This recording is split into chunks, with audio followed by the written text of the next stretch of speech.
مش تبقى انت عارفه. تخلي بالك ان احنا بكره الثلاث يوم 17/6 هشغلوك 17/6 18/6 19/6 3 ايام، 3 و4 وخميس، 3 و4 وخميس، 3 و4 وخميس. شفت يا باشا التشكيله الحته اللي الناس دي برضه هاتها جميع تشكيلها، يعني البنيات الغامق والقافيهات، يعني بسم الله ما شاء الله.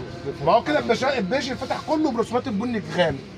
فما تتحمقش بقى يا عم الحاج وتقول لي بنرزق بتجيب 700 800 وانت بتضيعها لنا وانت بتعملها لنا.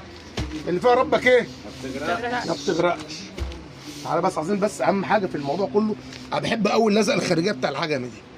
ان الراجل ده معتمد شغل من النساجون، فبيعرف يجيب شريحه شركه العجمي وبيعرف يطلع سعر تمام. فانا ما يخصنيش برضو معارض السجاد بتبيع الحته الكليم بكام الضفاير، انا ما يخصنيش. العرض النهارده على مقاس الاثنين في 3. مقاس ايه؟ الاثنين في 3. ما بتكلمش في الوسط ولا المشايه، ده جاي الايام اللي جايه في العروض. بس انا هبداك بالاثنين في 3، محدش بيستغنى عنه. محدش بيستغنى ايه؟ عنه. محدش بيستغنى ايه؟ عنه.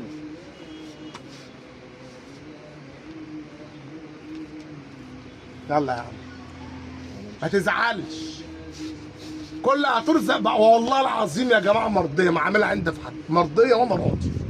1499 الكليم الاثنين في 3 الاشكال اللي انت شفتيها الجميله والحلوه دي يا بلاش.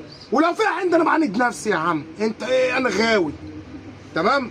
فبالله عليك كل واحد يخليه في معرضه، كل واحد يخليه في رزقه، كل واحد يخليه في شغله واهتم بشغلك. بلاش بقى وانا اصحى النهارده انا تعبان اصلا ومقريف الاقي التليفون غريب افتح فاكر عميل بقى معايا اوردر ويكسبني قرشين حلوين على الصبح، الاقي واحد يقول انا صاحب معرض السجاد وينفع انت بتعمل يا اخويا؟ يا عم احنا قاعدين على قهوه وتقعد تقول لي مرزق كانت بترزق صورته من ليه يا عم؟ هو انت تجيب صورس؟ انت تجيب صورس ما تعملش كده يا اخي. 1499 الكليم النساجون التشكيل انتوا شفتوه المعتمد عند بابا عبده، ولا تقول لي معرض السجاد ولا بنزيون ولا نساجون شرقيون.